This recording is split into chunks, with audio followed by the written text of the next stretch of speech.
جب کسی کو عظمت دی جاتی ہے تو اس لیے کہ اس پہ کوئی اتنی ہی بڑی ذمہ داری بھی عائد کی جاتی ہے۔ چنانچہ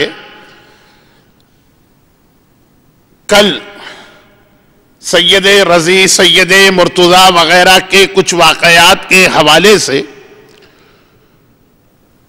بات ماں کے عنوان کی جانب چلی گئی تھی۔ پہلے 2 دن بیٹی کے حوالے سے بات ہوئی، اس کے بعد 2 دن بیوی کے حوالے سے، اگرچہ ساری باتیں ابھی نامکمل ہیں، لیکن کل تقریر کا رخ اس ایک نقطے کو سمجھانے کے لیے جس کا آدھا حصہ ابھی باقی ہے، کہ جب تاریخ مراجع کے واقعات پڑھیں تو اپنے مرجع کی کتاب مت اٹھائیے گا۔ جس مرجع کا واقعہ ہے اس مرجع کا اپنا فتویٰ، یا اگر غیر مرجع کا واقعہ ہے تو اس کے زمانے کے مرجع کا فتویٰ کیا۔ اور بہت ہی مختصر ایک جملہ کہہ دوں تاکہ یہ والی بات جو آدھی ہے لیکن یہ آدھی بات بھی مکمل ہو جائے، کہ یقیناً ہماری فقہ میں یہ ایک فتویٰ گزرا بھی ہے اور ابھی بھی ہے کہ مطلقاً نامحرم کو دیکھنا حرام ہے، کیونکہ 2 واقعات بیچ میں ایسے آ گئے تھے۔ اسلام میں جو شرم و حیا کا ایک معیار رکھا گیا، جسے فیس بک اور انٹرنیٹ اور چیٹنگ اور ٹویٹر اور ان تمام چیزوں نے تباہ کر کے رکھا، وہ جو ایک معیار رکھا گیا ہے اس کو سمجھانے کے لیے کہ ایسے بھی ہمارے یہاں مقدس افراد گزرے ہیں اور اتنے مقدس کے زمانے کا امام ان کی نماز پڑھنے کے لیے آتا، تو وہ فتویٰ ایسا ہے کہ آج کے مراجع کے نزدیک بھی بہرحال فضیلت تو ہے، بہتر تو ہے۔ اگر آج کے مرجع نے اجازت دی ہے کہ عورت اپنا چہرہ کھول سکتی ہے تو یہ تو نہیں کہا کہ چہرہ چھپانا حرام ہے، آج بھی یہ کہا کہ ثواب تو بہرحال اسی میں ہے کہ چہرہ چھپایا جائے۔ لیکن آج بھی ایسے مراجع ہیں جن کے یہاں چہرہ چھپانا 21ویں صدی میں واجب ہے، اور پہلے تو ایسے مراجع زیادہ تھے۔ اجتہاد علوم اور فقہ کی ترقی کا ایک نام ہے، لیکن یہ فتویٰ گزرا ہے، اور اگر میں یہ جملہ کہہ دوں تو شاید غلط بھی نہیں ہے کہ اکثریت تاریخ شیعہ میں مراجع کی ہے جو نامحرم پر ایک نگاہ ڈالنا بھی حرام سمجھتے ہیں۔ بہت عجیب سا واقعہ لگا کہ ساری زندگی کسی نامحرم کو نہ دیکھا، لیکن اگر آپ کا مرجع وہ ہوتا تو یہ تو آپ کے اوپر بھی واجب ہوتا اور آپ کے لیے بھی۔ یہ واقعات روزانہ والے واقعات بن جاتے، اور میں پھر عرض کر دوں کہ آج بھی ایسے مرجع ہیں۔ یہ الگ بات ہے کہ ہم ان کی تقلید میں نہیں ہے، اس لیے کہ تقلید عالم کی جاتی، فتویٰ ہے۔ 3 فتوے ہیں اس میں۔ پہلا یہ ہے کہ نامحرم کے چہرے پہ نگاہ ڈالنے کی مطلقہ اجازت، اور دوسرا یہ ہے کہ نامحرم کو دیکھنا بالکل حرام، اور تیسرا یہ ہے کہ پہلی نگاہ کی اجازت ہے اور دوسری نگاہ حرام۔ یہ ہمارے یہاں خاصا مشہور رہ چکا۔ یہ وضاحت کر دی جائے کہ یہ بھی اس وقت ہے، تینوں فتوے 3 الگ الگ مراجع کے، یہ بھی اس وقت ہے جب نیت میں خرابی نہ ہو۔ اگر نیت میں خرابی ہو تو جو پہلی نگاہ کی اجازت دیتے ہیں وہ بھی حرام قرار دیتے ہیں، اور اگر نیت میں خرابی ہو تو جو بالکل اجازت دیتے ہیں وہ بھی حرام قرار دیتے ہیں، اور اگر نیت میں خرابی ہو تو نامحرم محرم کو دیکھنا بھی حرام ہے۔ ماں، بہن، بیٹی، خالہ، پھوپھی، محرم، لیکن اس لفظ کو بہت زیادہ بڑھانے کی ضرورت نہیں۔ ایک جملہ یہ کہہ دوں کہ جس حالات میں ہمارا معاشرہ جا رہا ہے، شاید 20 سال کے بعد اس قسم کے مسائل کو بہت شدت سے بیان کرنا پڑے۔ اس سے زیادہ نہ حیا اجازت دیتی ہے اس بات کو بیان کرنے کی، نہ ممبر اور نہ ہی فی الحال حالات، کہ محرم عورت کو دیکھنا بھی حرام ہو جائے گا لیکن نیت بالکل ٹھیک پاک اور پاکیزہ ہے تب بھی. تو یہ تو بات گزری کہ نہ صرف یہ کہ یہ فتویٰ تھا بلکہ اکثریت کا یہی فتویٰ رہا. یعنی اگر پوری شیعہ تاریخ میں محمد ابن یعقوب کلینی سے لے کے آغا سیستانی تک 100 مرجع ہیں تو 70 کا یہ فتویٰ. اور وہ پھر جیسا میں نے کہا اگر یہ فتویٰ ہو گیا کہ نامحرم کو دیکھنا حرام ہے تو وہ خالی ایک بادشاہ کی ایک بیٹی کا واقعہ نہیں بنے گا، خالی اصفہان کے ایک آیت اللہ کا واقعہ نہیں بنے گا، ہمارے ہر بچے، ہر جوان، ہر مرد، ہر عورت کا یہ واقعہ بنے گا. چیزیں ہمیں عجیب لگتی ہیں معلومات نہ ہونے کی بنا پر. اور اسی طرح سے وہ عورت گونگی ہے اس لیے کہ یہ فتویٰ رہا ہے، اور یہ بھی تقریباً 50% مراجع کا کہ عورت کے لیے اپنی آواز کا پردہ بھی واجب. اور یہ مسئلہ تو ہمارے یہاں مشہور رہا بھی. تو خیر اب میں اس پہ زیادہ بات نہیں کرتا ہوں. میں تو جو بات کو آگے بڑھانا تھا جس منزل پر، وہ یہ ہے کہ کل کی مجلس کے آخر میں کچھ سید مرتضیٰ اور سید رضی وغیرہ کے واقعات آئے جس سے ہم ذرا وقت سے پہلے ماں کی ذمہ داریوں کی جانب چلے گئے کہ عظمت تو ہر ایک کو معلوم ہے، اور اگرچہ ماں کی عظمت کو سمجھانے کے لیے ایک حدیث بھی ہمارے ہاں پڑھی جاتی، لیکن وہ حدیث آدھی ہے. کون سی حدیث؟ کہ وہ حدیث کہ جب حضرت موسیٰ کی ماں کا انتقال ہوا تو پروردگار عالم نے کہا کہ موسیٰ اب سنبھل کے زندگی گزارنا، تمہیں بچانے والی، تمہارا پروٹیکشن کرنے والی، تمہیں آفتوں اور بلاؤں سے محفوظ کرنے والی، جو راتوں کو اٹھ اٹھ کے دعا کرتی ہے، وہ دنیا سے چلی گئی ہے. اب مصیبتیں اور پریشانیاں جو پہلے بھی تھیں ماں کی دعا نے روکا ہوا تھا، اب وہ تمہارے پاس آئیں گی، اب ایک دم تمہاری زندگی پریشانیوں میں گھر جائے گی. یہ ایک حدیث ہے بھی اور پڑھی بھی جاتی، اگرچہ میں نے کہا کہ یہ آدھی حدیث، کیونکہ اس حدیث کا مفہوم ذہن میں یہ آ رہا کہ ماں جب تک زندہ ہے تب تک اس کا اولاد سے ایک رابطہ اور رشتہ اور تعلق ہے. ماں مر گئی، قبر میں چلی گئی، اب وہ اولاد سے اس کا کیا رشتہ اگر ہے بھی تو وہ اپنی پریشانیوں میں قبر میں پھنسی ہوگی. پتہ نہیں کتنے کوڑے پڑ رہے ہوں گے، پتہ نہیں کتنے سانپ اس کو کاٹ رہے ہوں گے، پتہ نہیں کتنے بچھو ڈنک مار رہے ہوں گے، پتہ نہیں کتنی آگ کے شعلے اس کو اپنی لپیٹ میں لیے ہوں گے. کیونکہ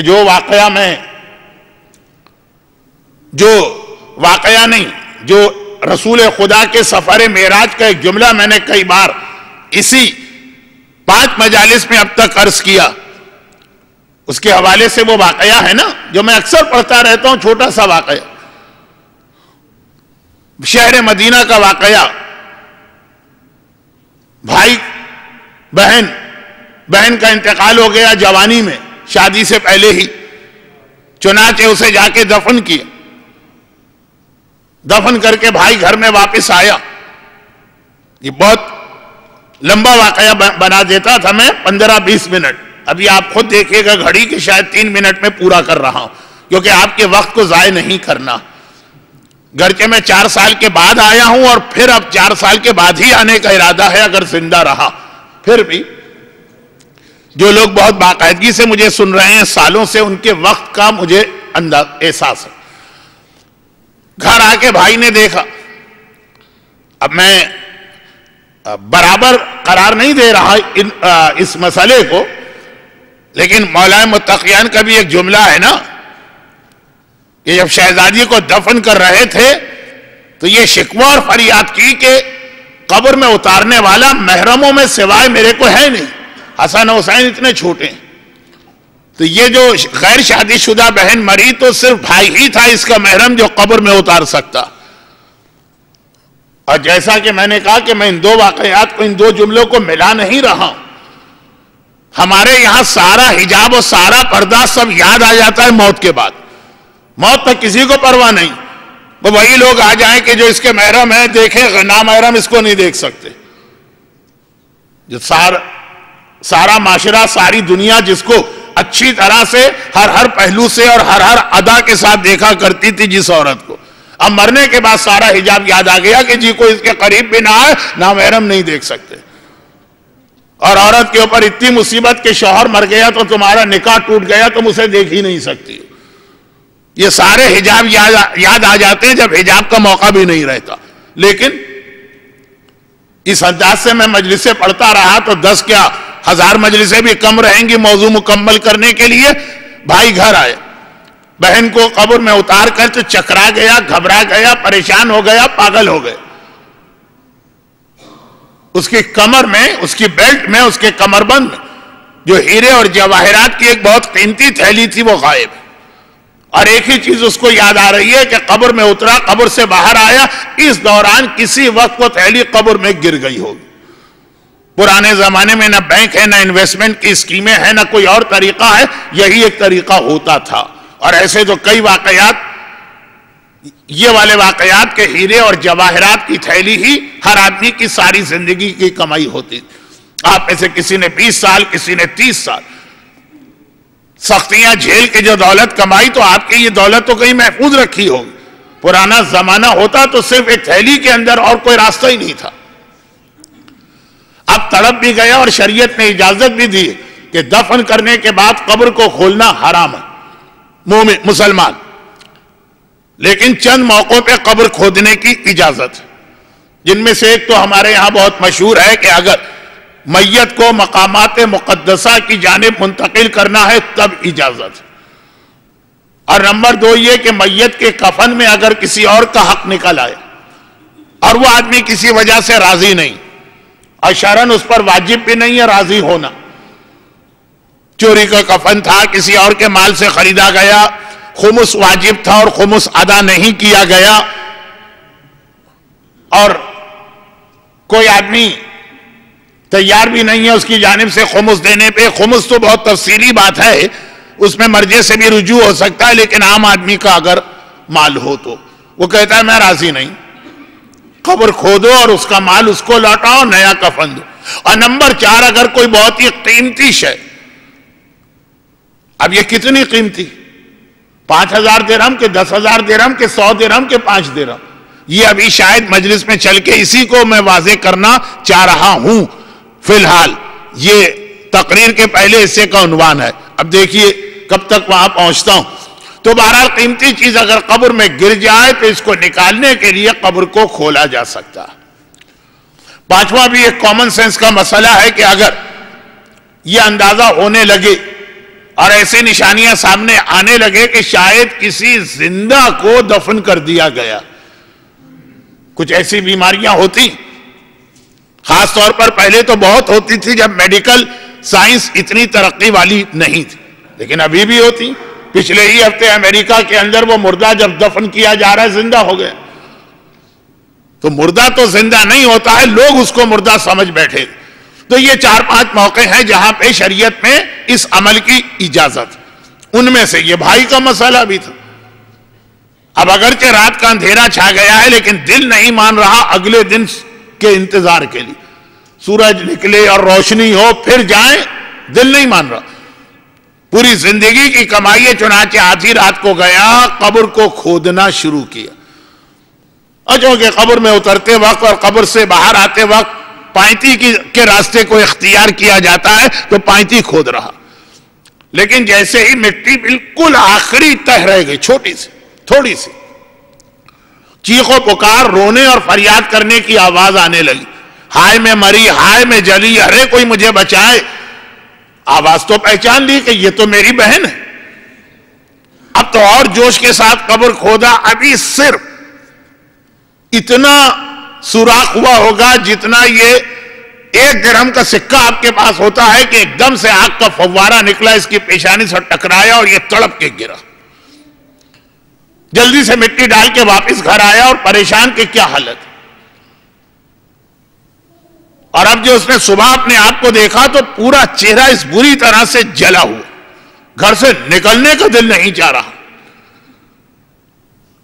اور ایک لمحے کی وہ آگ چہرے سے ٹکراؤ اور تکلیف اب تک ہو رہی, اس بہن پہ کیا گزرے گی کہ جو فوقی نارون و تحتی نارون و یمینی نارون و شمالی نارون، جو یہ فریاد کر رہی تھی ہائے میرے اوپر آگ، ہائے میرے نیچے آگ، ہائے میرے دائیں آگ، ہائے میرے بائیں آگ۔ اور جب خواب میں بہن سے ملاقات ہوئی تو بہن نے پہلی بات وہی بتائی جو اللہ کے رسول نے مدینے کی ساری عورتوں کو بتائی تھی معراج کی رات کے حوالے سے، کہ میں غیبت بہت کرتی تھی، ادھر کی بات ادھر بہت لگاتی تھی۔ یہ دو الگ الگ گناہ ہیں لیکن دونوں ہی گناہ کبیرہ۔ ایک تو غیبت ہوتا ہے، ایک چغلخوری ہوتی ہے۔ ویل لکل ہمزۃ لمزہ، ایک ہمزہ ہے ایک لمزہ۔ گرچہ غیبت ذرا سا کم گناہ ہے چغلخوری کے مقابلے میں۔ چغلخوری دو آدمیوں کو لڑانے کے لیے ان کے عیب یہاں سے وہاں اور وہاں سے یہاں پہنچانا۔ غیبت کسی کو لڑانا ہمارا مقصد نہیں، بس ہمیں بہت پسند ہے، بہت اچھی چیز لگتی ہے، بہت چٹپٹا، کھانے میں وہ مزہ نہیں آئے گا جو غیبت کرنے اور غیبت سننے میں۔ تبھی اصفہان کے عنایت اللہ نے فرمایا جب سے ہوش سنبھالا مرتے دم تک میں نے اپنے کانوں کو اس سے بچایا، کیونکہ غیبت میں خرابی یہ ہے کہ آپ خود بھی نہ کریں تو لوگ زبردستی آپ کے کان تک غیبت پہنچا دیتے ہیں۔ اب یہ عورت کے لیے ایک بڑا خطرناک مرحلہ ہے۔ تو ماں کے رول کے حوالے سے ذرا وقت سے پہلے یہ بات آ گئی ہے اور بہت سرسر ہی پڑھ کے آگے بڑھوں گا۔ تو ماں، موسیٰ کی ماں، ٹھیک ہے کہ ماں کے جانے سے مسئلے پیدا ہو سکتے ہیں، لیکن یہ خیال کرنا کہ اب ماں چلی گئی تو پریشانیاں بڑھ جائیں گی، دعا کرنے والا نہ رہا، یہ غلط۔ وہ ماں اگر اس آگ میں بھی جل رہی ہو جو غیبت کی وجہ سے ہر عورت کو برداشت کرنا پڑے گی، وہی کل والا جملہ دہراتا ہوں کہ 100 میں سے مجھے آج تک ایک عورت بھی نہ ملی جو غیبت سے بچی ہو، لیکن یہ کہہ دوں کہ 100% تو بہت بڑی بات ہوگی، 99% ہمارے معاشرے کی عورتوں کا مسئلہ۔ البتہ اس کی دوسری خرابی نہ ہونے پائے، یہ لفظ یاد رکھیے، یہ بعد میں آئے گا۔ تو اب اگر اتنے سخت عذاب میں بھی پھنسی ہوئی ہو تب بھی ماں ہوتی ہے۔ اس دنیا میں بھی ماں کتنی ہی مشکلات میں کیوں نہ ہو اپنے بیٹے بیٹی کو بھولتی نہیں، خود فاقہ کر لے گی، ان کو کھانا دے گی، خود بیماری کی اذیت برداشت کر لے گی، ان کے لیے دوا لے کے آئی۔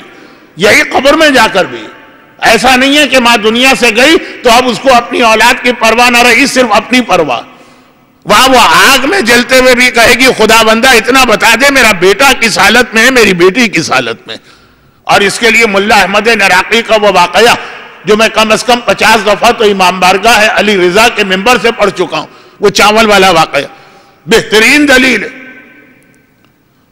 بہت سارے واقعات کا میں اشارہ کر کے آگے بڑھ جاتا ہوں، بعد میں کوئی کہتا نہیں مولانا ہمیں تو نہیں پتا شیخ دخنی کیا چیز ہوتی، آپ نے 5 دن میں 2 مرتبہ اشارہ کیا اور اس طرح جیسے ہر بچہ جانتا۔ ہم تو بڈھے نہیں جانتے، لیکن خیر اب اس کا تو کوئی علاج نہیں ہے کہ بڈھے نہیں جانتے ہیں، اس کو رکھیے ایک طرف۔ وہی ملا احمد نراقی کا چاول والا واقعہ، تو ایسا نہیں ہے کہ دنیا سے چلی جائے ماں تو اب اپنی اولاد کے لیے دعا نہیں کرے گی، اولاد سے کہا گیا اب اپنے لیے دعا خود کرو۔ وہ قبر کے عذاب میں بھی اگر پھنسی ہے تو وہاں اپنے بیٹے کے لیے دعا کر رہی، وہاں پہ اپنی بیٹی کے لیے دعا کر رہی، جیسے دنیا کے اندر بھی کتنی ہی پریشانیوں میں ہو اولاد کو نہیں بھولتی۔ مگر ماں کا یہ رتبہ جو حضرت موسیٰ کی حدیث کے ذریعے سے اکثر پڑھا جاتا ہے، خصوصاً اگر کسی ماں کے ایصال ثواب کی مجلس، مگر یہ رتبہ کیوں ہے؟ اس لیے کہ اس کی ذمہ داری بھی بہت بڑی۔ اب وہ جو حدیث میں اصل میں پڑھنے جا رہا تھا اور میرے حساب سے 1 منٹ کی بات تھی، 21 منٹ گزر گئے مجلس شروع ہوئے، صرف 1 منٹ کی بات۔ فرمایا الحامل المرضع کالمجاہد فی سبیل اللہ، جب کوئی عورت پریگننٹ ہوتی ہے، جب کوئی عورت بچے کو دودھ پلاتی ہے، اب یہ تقریباً سمجھیے کہ 2.5 سال 3 سال کا عرصہ ہو گیا، اس کا اتنا ثواب ہے جیسے راہ خدا میں جہاد کرنے والے مجاہد کا ثواب۔ مجاہد کا ثواب کتنا کہ اگر اسی پہ بات شروع کر دوں تو 1 گھنٹہ بھی کم، اتنا ثواب اس کو مل رہا، اور ہر سانس پہ مل رہا پورے اس عرصے میں۔ لیکن خود اسی حدیث میں یہ بھی آ گیا یعنی انہی الفاظ میں یہ پیغام بھی آ گیا کہ ذمہ داری بھی اتنی بڑی. مجاہد فی سبیل اللہ کے لیے تو وہ لفظ زیادہ صحیح ہے جو میں نے کہا کہ چوکیدار کو اس لیے نہیں رکھا جاتا کہ وہ رات کو آرام سے سو کے خواب دیکھے. حفاظت مجاہد کسے کہتے ہیں؟ جو ہر وقت الرٹ اور چوکس ہو کے بیٹھتا. اردو کا ایک محاورہ ہے پتا کھڑکا بندہ بھڑکا. یہ مجاہد کی حالت جو سرحدوں پہ بیٹھا ذرا سے بھی کوئی ہلکی سی آواز آئی فوراً چوک کے دیکھتا ہے دشمن تو نہیں آ رہا. 9 مہینے حمل میں اور 2 مہینے دودھ پلائی کا زمانہ, اس میں عورت کو اتنا ہی الرٹ اور چوکس ہو کے بیٹھنا ہے. ذرا سا بھی شک ہوا کہ کہیں ایسا تو نہیں ہے کہ شیطان میرے گھر کے اندر کسی طرف سے داخل ہو رہا ہے. سرحدوں کی حفاظت کرنے والے مجاہد کس طرح سے بیٹھتے ہیں؟ میدان جہاد یا میدان جنگ کے سپاہی کس طرح سے بیٹھتے ہیں؟ اسی طرح سے کہ ہلکی سی آواز بھی آ جائے تو وہ گھبرا جاتے ہیں, چونک اٹھتے ہیں. جب تک کہ تصدیق نہ کر لے اور تحقیق نہ کر لے کہ بھئی دشمن نہیں ہے, اس وقت تک ان کو اطمینان نہیں آتا.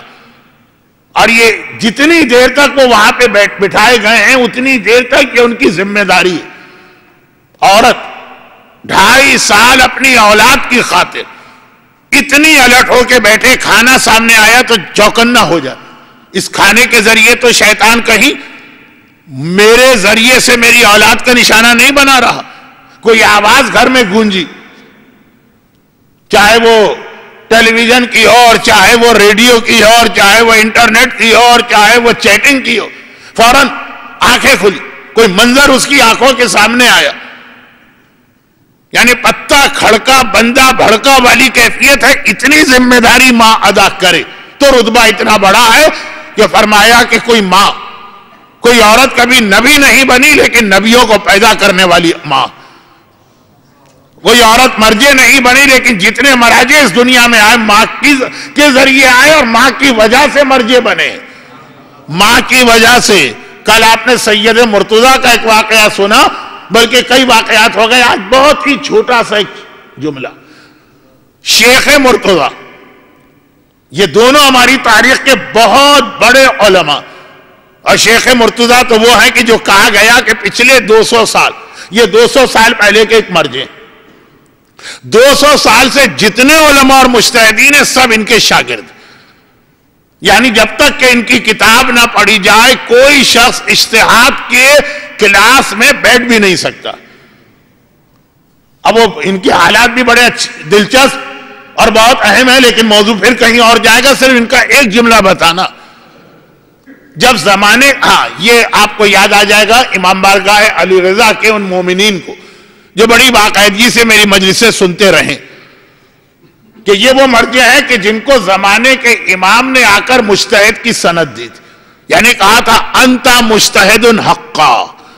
جب پہلے امام نے ایک سوال کیا تھا کہ اگر کسی عورت کا شوہر پتھر کا ہو جائے, جو ہر عورت کی خواہش ہوتی, تو خیر تو اگر یہ پتھر کا ہو جائے تو اس کی اور بیوی کی ذمہ داری کیا. اور جب انہوں نے جواب دیا اور سوال پہ اعتراض کیا, میں کتنی احتیاط کر رہا ہوں آپ کے وقت کو بچانے کے لیے, تو امام نے کہا کہ میں گواہی دیتا ہوں انتا مجتہد حقا. حق یہ ہے کہ اگر کوئی مجتہد ہے تو تو ہے. اس وقت تو ان کا اجتہاد سامنے آیا. اور مرجعیت, ایک مجتہد کا لیول ہے, مرجع اس کے بہت اوپر ہوتا. جب یہ مرجع بنے حالات کے تحت, حالات کسے کہتے ہیں؟ جو ان سے پہلے کے مراجع کا انتقال ہو گیا, اب یہ سب سے بڑے عالم قرار پائے,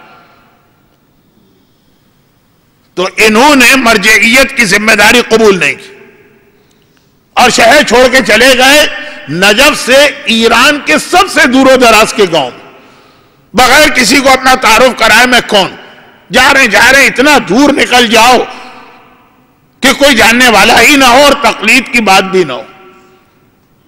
ان کا ایک جملہ ہے کہ جب کوئی آ کے مجھ سے مسئلہ شرعی پوچھتا, مجھے پتا ہے کہ اس مسئلے کی قیامت کے دن مجھے جواب دہی کرنا. کوئی میرے بدن پہ تیر مارے وہ مجھے ہلکا لگے گا, مسئلہ شرعی کا جواب دینا مشکل لگ رہا. کون سا مسئلہ؟ یہی مسئلہ کہ مثلا سر کا مسا 1 انگلی سے ہو سکتا ہے کہ 3 انگلیاں لازم. بچہ بھی بولتے کہا نہیں، قیامت میں جواب مجھے دینا. وہ مسئلہ پوچھنے والا تو آرام سے ٹہلتا ہوا جنت میں چلا جائے گا. خدا بندہ میرا وضو صحیح ہے کہ غلط، ان سے پوچھ. میں نے عمل ان کے مسئلے پہ کیا، پھنسوں گا میں دوسرے کی وجہ سے. تو اب مرجے جب بنے تو لوگ مسئلے ہی پوچھیں گے. مرجے کی تو ذمہ داری. ایسی جگہ چلے جاؤ، ایسے دور و دراز کے گاؤں میں آج نہیں. آج تو دور و دراز کے گاؤں میں بھی فیس بک ہے اور آئی پیڈ ہے اور انٹرنیٹ ہے اور اسمارٹ فون ہے اور ساری چیزیں. اس وقت اب وہاں پہنچے تو امام کی ایک حدیث بھی ہے کہ خبردار کسی ایسے شہر میں زندگی نہ گزارنا جہاں پہ علم دین نہ ہو، جہاں کے لوگ بدو عربوں کی طرح بغیر علم کے زندگی گزارتے ہوں. ایسے شہر میں رہنا بھی مکروہ ہے جہاں کوئی عالم نہ ہو. تو بہت دور، اتنا دور کہ کوئی چانس ہی نہ ہو کہ اتفاقاً بھی کوئی وہاں پہنچ جائے. وہاں گئے، پہنچے وہاں تو اب ذرا اطمینان کرنے کے لیے کہ یہاں کے لوگ بالکل بے دین تو نہیں. دریافت کیا کہ کیا تم لوگ تقلید کے مسئلے کو جانتے ہو؟ کہا جانتے. کس کی تقلید کرتے ہو؟ کہا نجف میں ایک بہت بڑے مرجع شیخ مرتضی انصاری. ارے میں نجف سے ابھی نکلا جیسے ہی میرے پہلے مرجع کا انتقال ہو، اور اس گاؤں میں اس سے پہلے میرا نام پہنچ چکا ہے اور میری تقلید کرائی جا رہی. پتا چلا کہ زمانے کے امام آئے تھے. ملاقات امام کا ایک واقعہ. اب میں کیا کروں؟ ملاقات امام میرا اتنا پسندیدہ موضوع اور اس پر اتنے واقعات میں نے پڑھے ہیں اور یاد کیے ہیں اور جمع کیے کہ کسی بھی عنوان پہ بات ہو رہی ہے ایک آدھ واقعہ آ جاتا ہے، میں اسے مختصر کر دیتا ہوں. عورت کی عظمت، عشرہ فاطمیہ، یہ عنوان میرا ہٹنے نہ پائے. تو پتا چلا کہ ان کے فرشتوں کو بھی نہیں معلوم. اور ادھر اس مرجع شیخ محمد حسن صاحب جواہر الکرام کا نجف میں انتقال ہوا یا ان کا نام پہنچ گئے. سمجھ گئے کہ اب یہ اشارہ امام کا ہے، چنانچہ واپس نجف آئے. یہ اتنے عظیم مرجع جو یہ 2-3 ایسے واقعات ان کے لوگوں کے سامنے آئے. تو اب تو عام مراجع کے مقابلے میں ان کا احترام، ان کی عزت، ان کی محبوبیت، ان کی مقبولیت اور بڑھ گئی. اور پھر اس دوران ان کی ماں کا انتقال ہو گیا. اب یہاں کوئی اور عالم اگر ہوتا تو یہاں رک کر ایک جملہ آپ کو ضرور سناتا، لیکن وہ عالم ہوتا نا، مجھ جیسا جاہل یا طالب علم نہیں، اس لیے میں وہ جملہ نہیں سنا رہا. لیکن سنا بھی دوں کہ جب یہ سارے واقعات سامنے آئے کہ امام اجتہاد کی سند بھی دے رہے ہیں، یہ الگ چیز ہے. مرجعیت بھی امام کروا رہے ہیں، وہ الگ چیز ہے. جیسا میں نے ایک دن پہلے بھی کہا تھا، ایک دن کسی تقریر میں کہ حاجی علی بغدادی کے واقعے میں امام نے اس وقت کے مراجع کی توثیق کی. انہی میں ایک شیخ محمد حسن کی توثیق کی جو ان سے پہلے کے مرجع. تو امام تقلید بھی کروا رہے ہیں، امام اجتہاد کی سند بھی دے رہے ہیں. تو لوگ مبارکباد دینے کے لیے گئے ماں کو، ان کی ماں کو. کسی کا بیٹا ڈاکٹر بنے تو ماں باپ کو مبارکباد دی جاتی. تو ماں نے تو بڑے نارمل طریقے سے سنا، اچھا امام نے میرے بیٹے کو مجتہد کہا، ٹھیک ہے. اچھا امام نے میرے بیٹے کی مرجعیت پوری دنیا تشیع میں کروائی ہے، ٹھیک. عورتوں نے کہا کہ اتنا بڑا رتبہ آپ کے بیٹے کو ملا اور آپ بالکل عام طریقے سے سن رہی. جیلسی تو بھائی بھائی میں بھی ہوتی، لیکن ماں بیٹے کا رشتہ واحد رشتہ ہے جس کے اندر جیلسی نہیں ہوتی. ماں ہمیشہ خوش ہوتی ہے میرا بیٹا اور میرا بیٹا اور میرا بیٹا اور ترقی کرے. یہ باپ اور ماں کا رشتہ ایسا، بلکہ ہمیشہ ماں چاہے گی مجھ سے بہتر ہو میری اولاد. باپ بھی اس میں ملا لیجیے. کئی دفعہ لوگوں نے مجھ سے کمپلین کی، مولانا آپ لوگ ماں کا رتبہ اتنا بتاتے ہیں، باپ بیچارے کو لفٹ ہی نہیں کراتے. تو میں نے کہا باپ کو بھی ملا لیجیے. اگر خود پرائمری پاس ہے تو بیٹا کم از کم میٹرک، اور خود میٹرک پاس ہے تو بیٹا کم از کم انٹر، اور خود انٹر ہے تو بیٹا گریجویٹ، خود گریجویٹ تو بیٹا ماسٹر، خود ماسٹر تو بیٹا پی ایچ ڈی. خود اپنے ملکوں میں پڑھا ہوا ہے تو بیٹا باہر سے پڑھ کے آئے. خود باہر سے پڑھا ہوا ہے تو بیٹا ترقی کر کے جہنم میں جائے، لیکن بہرحال ہمیشہ والدین سے آگے رہے. یہ جملہ جو میں نے کہہ دیا ایسے ہی نہیں کہہ دیا، گرچہ میرے مرحوم استاد مولانا اظہر حسن زیدی صاحب اکثر یہ جملہ مذاق میں کہتے، میں کہتا ہوں مذاق نہیں. وہ بیٹے کو جہنم میں بھیجتی ماں، وہ بھی ماں ہی. کیسے؟ گانے کی بات نہیں کر رہا، بے حجابی کی بات نہیں کر رہا. شادی کے بعد بہو لے کے آتی ہے اور بیٹے سے مطالبہ کرتی ہے کہ اس کا حق ادا نہ کرو. یہ کیا ہے؟ یہ اس کو جہنم میں بھیجنا. ابھی آپ نے سنا کہ اگر 10 درہم کا کفن آپ کربلا سے لے کے آئے اور بغیر مالک کی اجازت کے مردے کو دیا تو قبر کھود کے میت کو نکال لو. ایک 10 درہم کا حق جو ہے نا میت خراب کرنے کے مترادف. اسلام یہ نہیں کہتا میت خراب کرو، معاشرے کے اعتبار سے کہہ رہا ہوں. تو جس بیچاری بچی کو اس کے والدین کے گھر سے اٹھا کے لائے اور صرف اس لیے کہ بیٹا کچھ زیادہ ہی ماں کی اطاعت کرنے والا، اس سے یہ مطالبہ کیا کہ اپنی بہو پہ ظلم کرو، یہ اس سے بڑا اپنی بہو اپنے بیٹے کو جہنم میں بھیجنا کیا. وہ سمجھتی ہے میں اپنی بہو پہ ظلم کر رہی ہوں، اس کو نہیں پتا بہو پہ ظلم نہیں ہے، اس کا تو اجر بڑھ رہا ہے. ظلم تو بیٹے پر ہے جسے جہنم میں جلایا جا رہا. الٹا بھی ہوتا. سرتاج سرتاج کہتے کہتے جن بیویوں کا منہ نہیں سوکھتا، آج یہ کہتی ہیں کہ میری تو ساری زندگی میرا شوہر، جب اس کو مجبور کرتی ہیں کہ اپنی ماں کی مخالفت کرو گویا اس کو دھکا دے رہی ہے جہنم میں گرانے کے لیے. لیکن یہ موضوع ذرا تفصیل کے ساتھ آخری مجلسوں میں آنا چاہیے جہاں شہزادی کی سیرت کا یہ پہلو کہ شہزادی نے صرف بیٹی بن کر ہی زندگی نہیں گزاری، صرف بیوی بن کر ہی زندگی نہیں گزاری، صرف ماں بن کر ہی زندگی نہیں گزاری، شہزادی نے بہو بن کے بھی زندگی گزاری. 5 سال اس طرح زندگی گزاری کہ ان کی ساس جو کائنات کی وہ واحد خاتون ہے جن کے لیے خانہ کعبہ کی دیوار شق ہوئی، اس ساس کے ساتھ 5 سال گزارے اور بتایا کہ یہ محبتیں اہل بیت کے چاہنے والوں میں کیا ہوں. لیکن شیخ مرتضی انصاری کی ماں کا جملہ جو میں نہیں کہنا چاہتا، لیکن اب یہاں پہ اگر چھوڑ بھی دوں تو اور زیادہ یہ ایک عجیب مسئلہ بن جائے گا، پریشر آئے گا کل کے لیے. تو کل پھر یہ ساری باتیں سناؤں، اس سے بہتر ہے یہیں ہاتھ کے ہاتھ کو جملہ پورا کر دوں. ماں نے بہت عام طریقے سے سنا. اتنا بڑا رتبہ، زمانے کے امام آ کر کسی کے بیٹے کی مرجعیت شہروں شہروں پھیلائیں. ہم گناہگاروں کی ذمہ داری ہے کہ ہر جگہ نام امام لے کے پہنچے. اور ماں بہت نارمل کہتی ہے ہاں بھائی جو تم نے بتایا اس لیے مجھے بہت زیادہ تعجب نہیں ہوا کہ مجھے پہلے ہی سے توقع تھی کہ یہ وہ خوشی زیادہ بڑی لگتی ہے جو اچانک ملی. ایک چیز جو پہلے ہی سے اندازہ، بھئی آپ کو کیسے پتا تھا پہلے سے ہی کہ آپ کا بیٹا اتنا بڑا مرجع بنے گا؟ کہا جن زحمتوں سے میں نے اپنے بیٹے کو پالا. تو ہر ماں اپنے بیٹے کو زحمت میں پالتی، آپ نے کیا کیا؟ کہا میں بتا بھی نہیں سکتی، تم لوگ تو یقین بھی نہ کرو گے. جیسے میری اب تک کی 5 مجلسوں میں 2-3 واقعات ایسے آ گئے کہ لوگ یقین بھی نہیں کرتے. وہ لنگڑی لولی بادشاہ کی بیٹی واقعہ سن لیتے ہیں لیکن یقین نہیں آتا یہ کیسے ممکن ہے. یا وہ اصفہان کا عالم کا واقعہ، تو کہا تم تو یقین بھی نہیں کرو گے. مثلا ساری زندگی میں نے اس طرح گزاری کہ جب اپنے بیٹے کو بچپنے میں دودھ پلایا، کبھی بغیر وضو کے دودھ نہیں پلایا، حالت نجاست میں دودھ نہیں پلایا. اس کے بعد بھی جب اس کے لیے میں نے غذا تیار کی یا اس کو کھانے کی کوئی چیز دی، ہمیشہ پہلے طہارت اور وضو کیا، اس کے بعد یہ چیز اس کو عطا کی.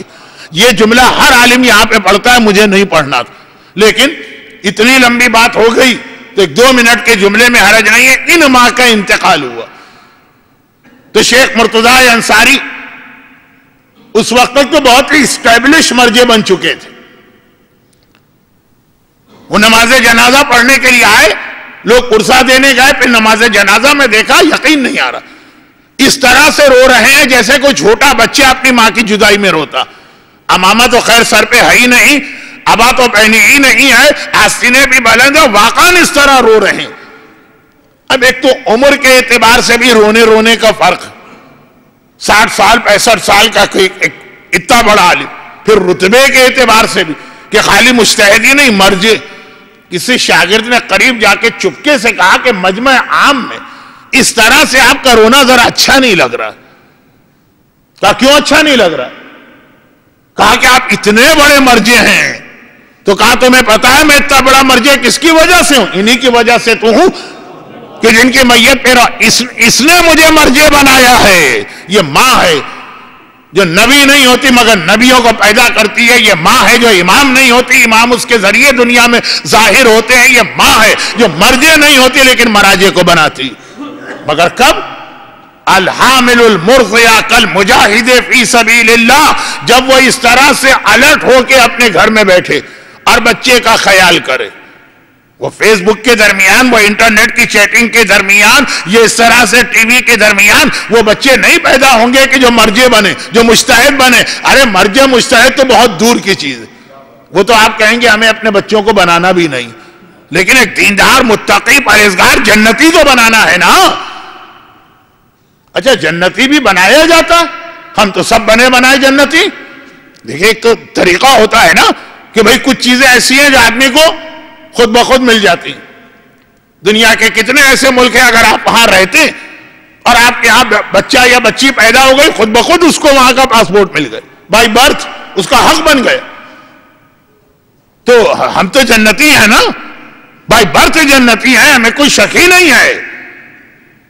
مگر ایک حدیث سن لیجیے یہ فاطمیہ کے حوالے سے. اچھا یہ حدیث بھی میں اقرار کروں کہ کئی بار پڑھ چکا ہوں، لیکن جب تک زندگی ہے اور فاطمیہ پڑھتا رہوں گا، عشرہ فاطمیہ چاہے پہلا چاہے دوسرا، یہ حدیث ضرور پڑھوں گا.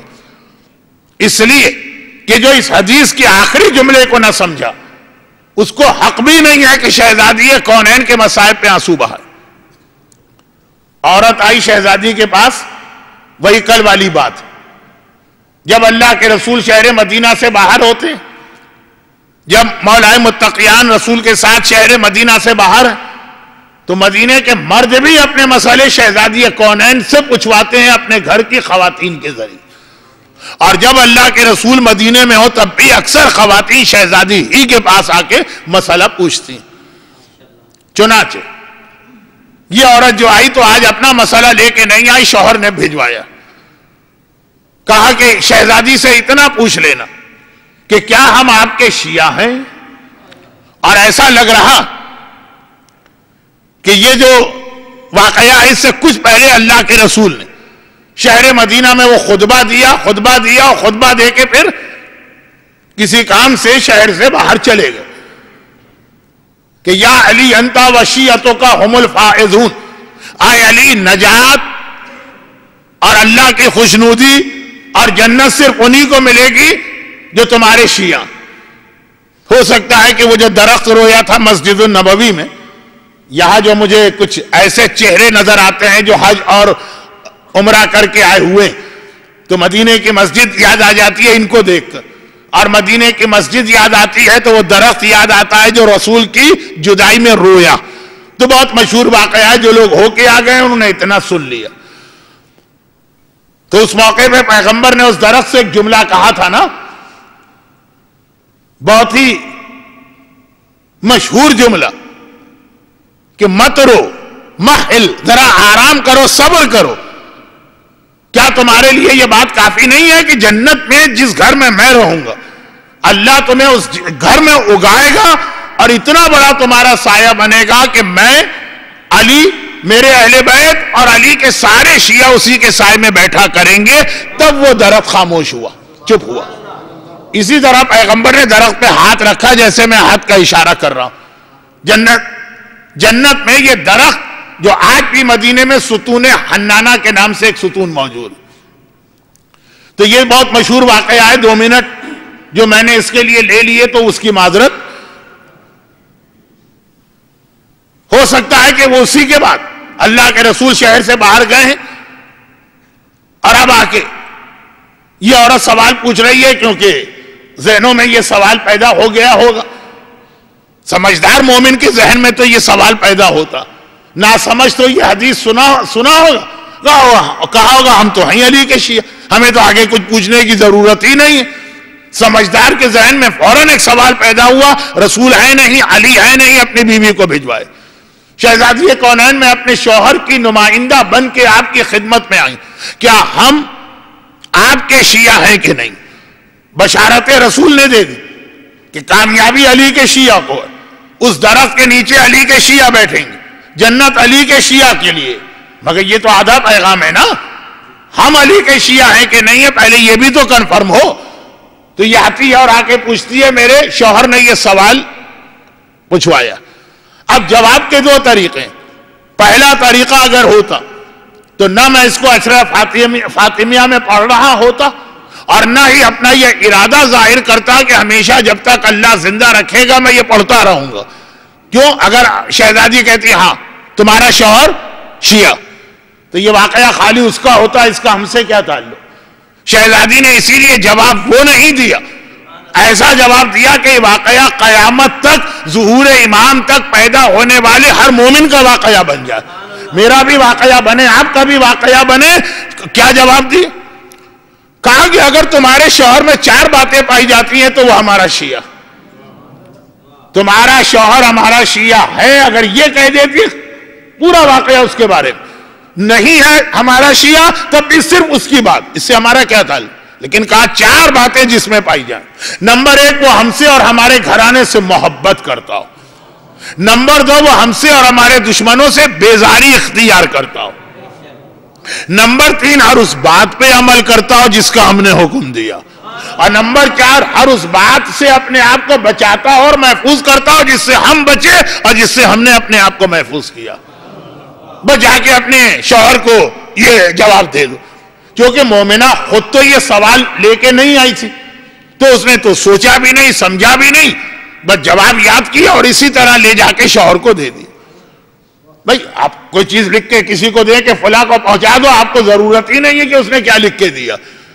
کوئی چیز آپ نے ریکارڈ کی ٹیپ ریکارڈر میں یا MP3 میں یا اپنے موبائل میں جا کے اس کو سنا دی، تو مومنہ نے اسی طرح جا کے سنایا اسے، مگر جو اردو میں کہتے ہیں ابھی گئی اور الٹے قدموں واپس آ گئی، فوراً واپس شہزادی کی بارگاہ میں کھڑی ہے۔ شہزادی مسکرائی، کہا کہ کیا کوئی اور سوال لے کے آئی ہو؟ نہیں شہزادی، جب میں نے یہ جواب اپنے شوہر کو دیا وہ تو رونے لگا، زارو قطار رونے لگا، اور کہنے لگا کہ جا کے ایک مرتبہ اور۔ اب وہ اتنا بے چین ہے کہ اتنا بھی ٹھہرنے کو تیار نہیں کہ اللہ کے رسول مدینے واپس آئیں تو جا کے ڈائریکٹ رسول اللہ سے پوچھے، اتنا وہ بے چین ہو گیا۔ یہ مومن کی پہچان ہے کہ عذاب خدا سنتا ہے تو وہ اتنا ہی گھبرا جاتا ہے، گھبرا گیا۔ کہا جا کے شہزادی کی خدمت میں بس ایک میری درخواست پیش کر دینا کہ شہزادی، پہلی 2 باتوں پر تو ہم قسم بھی کھا سکتے ہیں کہ آپ اور آپ کے خاندان سے محبت کرتے ہیں اور آپ کے دشمنوں سے دور ہیں اور بیزاری اختیار کرتے ہیں، لیکن یہ جو باقی 2 باتیں، ہر وہ کام کریں جس کا آپ نے حکم دیا، ہر اس چیز سے بچیں جس سے بچنے کی آپ نے بات کہی۔ اب وہ تو پھر بھی 1400 سال پہلے کا مومن ہے، جب گناہ کم بھی تھے اور ماحول رسول اللہ کے زمانے کا ذرا ظاہری اعتبار سے تو بہت ٹھیک ٹھاک ماحول تھا، لیکن پھر بھی کہہ رہا ہے کہ بعض چیزیں واجبات ہم سے چھوٹ جاتے ہیں، بعض حرام ہم سے ہو جاتے ہیں۔ تیسری اور چوتھی بات میں ذرا سے بہت مشہور حدیث میں تو ہمیشہ پڑھتا ہوں، جیسا کہ میں نے کہا کہ جب تک اللہ مجھے بولنے کی طاقت دے گا تو میں اس کو پڑھتا بھی رہوں گا، ہر سال اس کو ذہن میں رکھ کے اس فاطمیہ سے اگلے فاطمیہ تک اپنا جائزہ لینا، اور پچھلی فاطمیہ سے اس فاطمیہ تک۔ کہا کہ شہزادی سے کہنا پہلی 2 باتیں تو یقینی، تیسری اور چوتھی بات اپنی حد تک کوشش کرتے ہیں، لیکن کہیں کہیں سستی اور لاپرواہی اور غفلت ہو جاتی، ہو جاتا ہے کوئی حرام، مجبوری میں اگر ہو جاتا ہو تو وہ تو ویسے ہی اسلام میں معاف ہے۔ اسی مسئلے کو آج مجلس میں سمجھانا تھا، لیکن بہرحال وقت نہیں ملا اور اب وقت ملے گا بھی نہیں، تو کل صحیح۔ مجبوری میں اگر کوئی گناہ ہو جائے کہ جی مجبور ہو گئے، وہ تو ویسے ہی معاف ہے، لیکن سستی، لاپرواہی، وہ جو جہنم والوں نے اپنی خاصیت بتائی، بھئی تم جہنم میں کیوں آئے؟ کہا اس لیے کہ کننا نخوض مع الخائضین، ہم بہت سے گناہ خود نہیں کرتے، دوسروں کی وجہ سے کر لیتے ہیں۔ جو پہلی مجلس میں میں نے کہا شادی بیاہ کے اکثر گناہ دوسروں کی دیکھا دیکھی ہوتے ہیں، بے تکلف دوستوں کے درمیان بہت سے گناہ دوسروں کی وجہ سے ہوتے ہیں، یہ مجبوری نہیں ہے۔ اور واجبات اپنی حد تک کوشش کرتے ہیں، کہیں مجبور ہو جائے کوئی واجب چھوڑنے پہ وہ معاف ہے، واقعاً کسی کی جان کو خطرہ ہے وہ داڑھی شیو کر لے، معاف ہے، واقعاً کسی کی جان کو خطرہ ہے وہ حجاب اتار پھینکے، یہ معاف ہے، لیکن سستی، لاپرواہی، غفلت، کچھ واجب چھوٹ جاتے ہیں۔ تو اس کا مطلب یہ ہے کہ ہم آپ کے شیعہ نہیں، آپ نے کہا 4 باتیں ہیں، 4 میں سے 2 ہم میں نہیں ہیں، اور اگر ہم شیعہ نہیں ہیں تو اس کا مطلب ہمیں جنت نہیں ملے گی۔ آپ کے بابا فرما کے گئے کہ جنت تو صرف علی کے شیعوں کو ہو، تو ہمارا ٹھکانہ کہاں ہوگا؟ شہزادی نے شوہر کا شکوہ اور فریاد بیوی کی زبانی سنی، اور کہا کہ جا کے جملہ اس سے کہہ دینا. اس کا آخری جملہ وہ ہے جس کی وجہ سے میں اسے ہر عشرہ فاطمیہ کا اہم ترین واقعہ سمجھتا ہوں. پورا واقعہ نہیں، پورا واقعہ اپنی جگہ ایک پیغام ہے، لیکن اصل چیز اس کا آخری جملہ. شہزادی نے کہا اس سے جا کے ایک بات کہہ دینا کہ وہ جو میرے بابا نے کہا تھا کہ اے علی تمہارے شیعہ جنتی، اس سے مراد یہ ہے کہ علی کے شیعہ میدان قیامت میں آتے ہی فوراً جنت میں آئیں گے. لیکن اب یہ لفظ میرا ایک کیٹیگری وہ بھی جو پورا شیعہ تو نہیں ہے، 4 باتیں نہیں، لیکن پہلی 2 باتیں ہیں محبت اور دشمنوں سے بیزاری. یہ بھی جنت میں ہمارے پاس آئیں گے، لیکن پہلے اپنے گناہوں کی سزا برداشت کریں گے. اور وہ سزا بھی پوری نہیں ملے گی، سزا پوری ملے گی، لیکن پھر ہماری شفاعت اور ہماری محبت اس میں کمی کرائے گی. پوری معاف نہیں ہوگی، کمی کرائے گی. اب کوئی پولیس صراط پہ پھنسا کھڑا، کوئی جہنم کے اندر جل رہا. جہنم کے 2 حصے، جہنم کے 2 حصے. ایک جہنم کے اندر بہت ہی ڈیلیکس اور لگژری پیکیج ہے، اور ایک جہنم کے اندر بالکل ایک عام سا نارمل اور آرڈنری. نارمل اور آرڈنری ملے گا ہم جیسوں کو. لگژری اور ڈیلیکس وہ تو فرعون ہے اور شداد ہے اور نمرود ہے اور یزید ہے، وہ امثالوں میں. وہاں تو ایک سے ایک اعلیٰ کوالٹی کا عذاب ہوگا. یہ جو چھوٹا سا پیکیج ہے نارمل والا یا آرڈنری سا، اس کا عذاب اس سے ملتا جلتا ہے لیکن بہت چھوٹا. سانپ وہاں بھی کاٹے گا، یہاں بھی کاٹے گا، لیکن وہاں کے سانپ کا کاٹنا کچھ اور یہاں کے سانپ کا کاٹنا کچھ اور. یہ تو انشاءاللہ ارادہ ہے. اور ابھی سے کہہ رہا ہوں کہ شب جمعہ کچھ باتیں مجھے اس پہ پڑھنا ہے عذاب پر ابھی سے کہہ دوں تاکہ آپ فیصلہ کریں. شب جمعہ آپ کو بہت چوائس ملے گا مجالس کا، بہت جگہ آپ کو مجلس سے ملیں گے. تو خیر بات پوری ہو جائے. آخری جملہ کہا کہ آئے گا ہر آدمی جو پہلی 2 باتیں اپنے دل میں رکھتا ہے، محبت اور بیزاری، وہ آئے گا جنت میں. لیکن علی کا شیعہ قیامت کے میدان سے گویا اڑ کے آ گیا.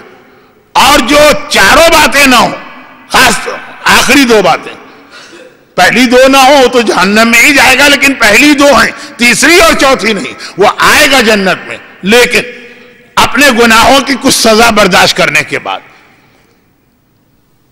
ہے وہ بھی ہمارا شیعہ لیکن پورا شیعہ نہیں. اچھا اس کو میں ایک لفظ کہتا ہوں، پتہ نہیں آپ سمجھ پائیں کہ نہ سمجھ پائیں، کہ پورے شیعہ میں 4 باتیں ہیں، اس میں آدھی باتیں ہیں آدھی نہیں. آج کی دنیا میں اسے کہا جائے گا ڈائٹ شیعہ. ایک ہوتا ہے نا کہ یہ کولا ہے، یہ تو بالکل آرڈنری سا ہے، پورا اس کا وہی ذائقہ. ایک ڈائٹ کولا ہوتا، بڑا منہ بنا کے لوگ اس کو پیتے ہیں مجبوری میں. پینا بھی ضروری ہے اور مزہ بھی نہیں ہے جب تک کہ اس میں شکر نہ ہو. لیکن ڈاکٹر نے منع کیا ہے کہ جی وہ عام کولا نہیں پی سکتے ہو، تو چلو مجبوری میں ڈائٹ پیو، لیکن خود آپ کا بھی منہ بن جاتا ہے اس کو پیتے وقت. یہ ڈائٹ شیعہ آدھا ہے اور آدھا نہیں ہے. ایک بہت مزے والی چیز اس میں سے نکال دی گئی ہے. تو خیر اب آخری جملہ ابھی نہیں آیا.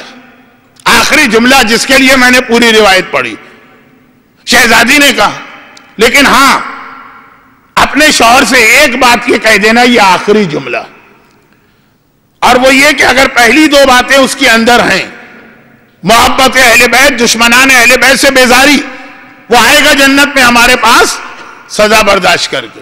آخری جملہ. لیکن ایک بات کہہ دینا، میں جنت کے دروازے پہ کھڑی اس وقت تک اس کا انتظار کرتی رہوں گی جب تک کہ میرا آخری شیعہ بھی جنت میں داخل نہ ہو جائے، یا میرے لال حسین کا آخری عزادار بھی جنت میں داخل نہ ہو جائے.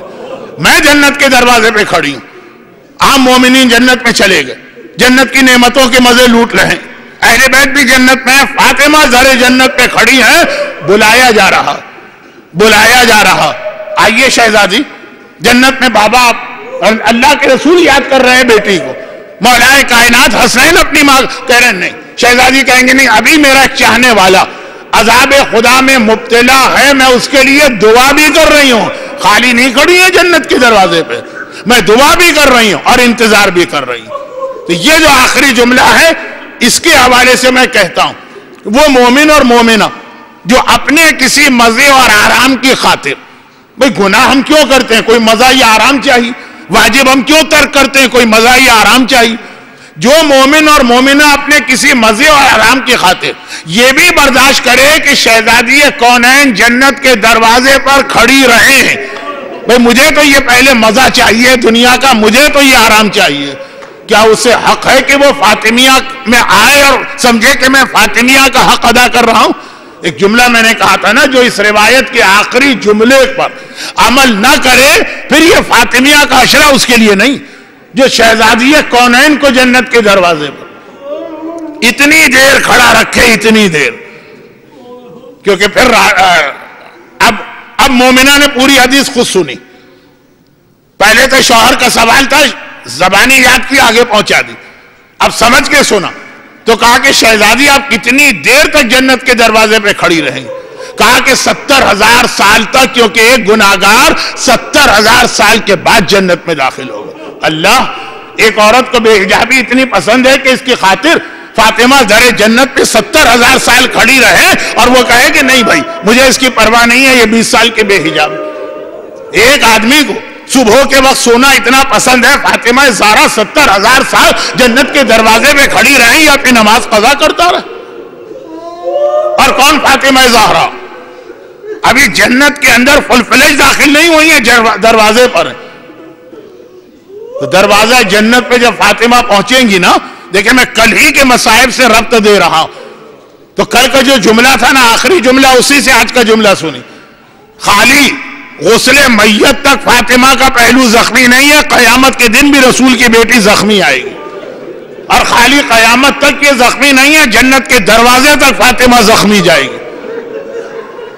اور یہ زخمی فاطمہ 70,000 سال اس لیے انتظار کر رہی ہے کہ اس کا ایک چاہنے والا یا اس کی ایک چاہنے والی گناہ چھوڑنے کو تیار نہیں. جبکہ کتنے ہی چھوٹے موٹے گناہ تو اللہ محبت زہرا کی وجہ سے ویسے ہی معاف کر رہا ہے. یہ بڑے بڑے گناہوں کی بات جو کل آپ کے سامنے آئے گا موضوع، فاطمہ زہرا بہت زخمی.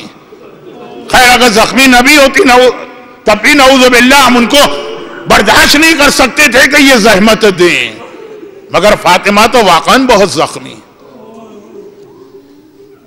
وہ کوڑا، خالی کوڑا تو نہیں تھا نا، دروازہ بھی دیوار پہ رکھ کے دبایا گیا. السلام علیکی ایتھا المستحدہ، سلام آپ پر جن کی پسلیاں ٹوٹی پسلیاں. ہم کس بی بی کو جنت کے دروازے پہ کھڑا کرنا چاہتے ہیں اپنے ذرا عیش و آرام کی خاطر؟ میں نے عرض کر دیا کہ مجبوریوں والے گناہ معاف ہے، یہ بغیر مجبوری والا گناہ کس بی بی کو جس کی حالت ہی ہے. پتہ نہیں کتنے مومنین اس جملے کو برداشت کر سکیں، جو سن رہے ہوں گے انہی کی بات کر رہا ہوں، کہ جب وقت نماز آتا تھا نا تو شہزادی کے لیے اپنے بستر سے مصلی پر جانا مشکل ہو جاتا تھا. بستر سے مصلی، حجرہ فاطمہ کتنا بڑا ہے، آج بھی مدینے میں جا کے دیکھیں اس میں بستر سے مصلی کتنی دور ہوگا. مشکل ہو جاتا تھا. شہزادی کس طرح سے جاتی تھی بستر سے مصلی پر؟ ایک ہاتھ دیوار پہ رکھ کے سہارا لے رہی، دوسرے ہاتھ سے ٹوٹی ہوئی پسلیوں کو سنبھال رہی،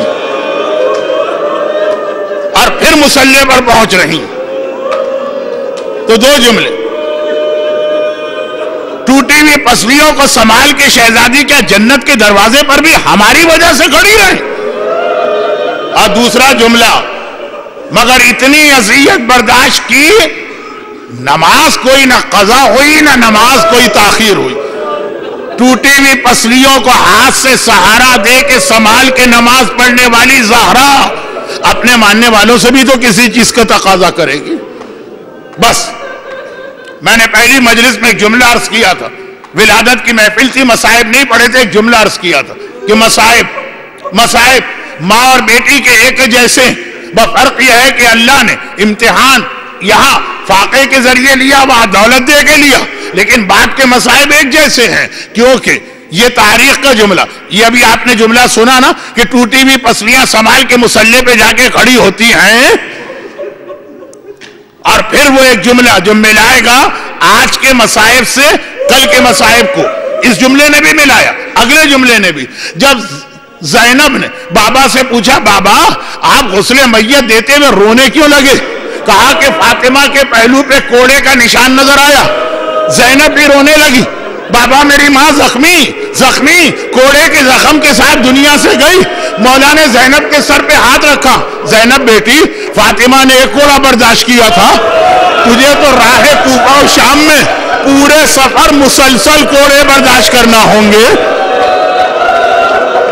اگر فاطمہ ٹوٹی ہوئی پسلیاں سنبھال کر مصلی پر جا رہی ہیں اور دربار خلافت میں بھی گئی ٹوٹی ہوئی پسلیاں سنبھال کر، تو زینب پر بھی یہ وقت آیا، اتنی دیر دربار یزید میں زینب کو کھڑا رکھا گیا، اتنی دیر کہ زینب کے گھٹنے دکھنے لگے، کمر زخمی، گھٹنے دکھ رہے ہیں۔ ایک غیرت مند نہیں جو آ کر کہے علی کی بیٹی آپ بیٹھ جائیے ہم کھڑے ہوتے ہیں۔ ہاں اس وقت چاروں طرف زینب نے دیکھا، کس سے فریاد کرے، کٹے ہوئے سروں میں عباس کا سر نظر آ گیا، وہ ایک جملہ کا عباس تو نہ رہا تو آج یہ وقت آ گیا کہ تیری زینب کو اتنی دیر دربار میں کھڑا۔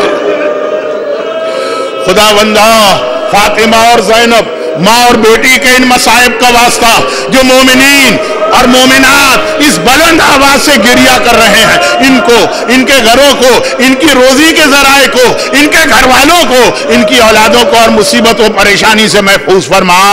خدا بندہ صاحبان ایمان کے اس گریہ کا واسطہ، اور یہ گریہ جس وجہ سے ہے میری شہزادی فاطمہ اور میری شہزادی زینب کے ان مصائب کا واسطہ، دنیا بھر کے صاحبان ایمان کی حفاظت فرما، مرحومین کی مغفرت فرما، جو روزگار کی پریشانی میں مبتلا ہیں ان کی یہ پریشانی دور فرما، بیماروں کو خصوصاً برادر محترم خطیب اہل بیت شمس کنانی صاحب کو اور عباس جمانی صاحب کے والد کو جلد از جلد شفا عطا فرما۔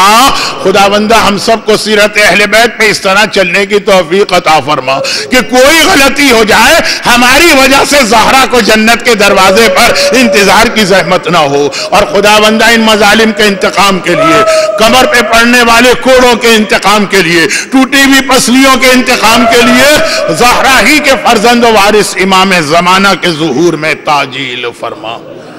آج خصوصی التماس آئی ہے دعائے شفا کی۔ خطیب اہل بیت برادر محترم شمس کنانی صاحب بھی بہت بیمار ہیں، اور برادر غلام عباس جمانی صاحب کے والد بھی بہت بیمار ہیں، اور یقیناً کچھ اور بیمار بھی ہوں گے۔ ان سب کی شفا یابی کے لیے 5 مرتبہ آیت کریمہ کی تلاوت۔ بسم اللہ الرحمن الرحیم امن یجیب المضطر اذا دعاہ ویکشف السوء امن یجیب المضطر اذا دعاہ ویکشف السوء امن یجیب المضطر اذا دعاہ ویکشف السوء امن یجیب المضطر اذا دعاہ ویکشف السوء امن یجیب المضطر اذا دعاہ ویکشف السوء۔ خدا بندہ اس آیہ کریمہ کا واسطہ ان 2 بیماروں کو اور دیگر تمام بیماروں کو شفائے کاملہ عطا فرما۔